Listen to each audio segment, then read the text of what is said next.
বর্তমানে 2025-এ মাধ্যমিকের রেজাল্ট প্রকাশ করা হয়েছে। তো বর্তমানে তোমরা কীভাবে নিজেরা মোবাইল থেকে রেজাল্ট কীভাবে চেক করবে সেটা দেখাবো। তো এর জন্য প্রথমে তোমাদের মোবাইলের ক্রোম ব্রাউজারটিকে ওপেন করে নেবে।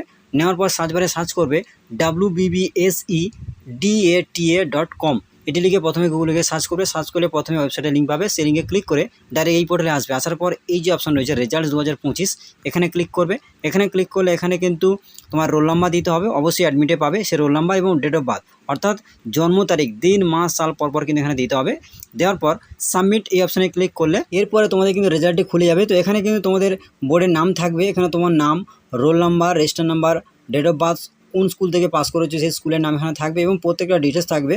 ফার্স্ট ল্যাঙ্গুয়েজ বাংলা, ইংরাজি, গণিতে এবং ভৌতবিজ্ঞান, জীবনবিজ্ঞান, হিস্ট্রি, জিওগ্রাফিতে যে সমস্ত সাবজেক্টগুলো রয়েছে সেই সমস্ত অনুযায়ী কত নাম্বার পেয়েছো সেটা কিন্তু এখানে দেখিয়ে দেবে। এইভাবে কিন্তু তোমরা খুব সহজে রেজাল্ট কিন্তু চেক করতে পারবে এবং 700-র মধ্যে কত নাম্বার পেয়েছো টোটাল সেটা কিন্তু এখানে দেখাবে।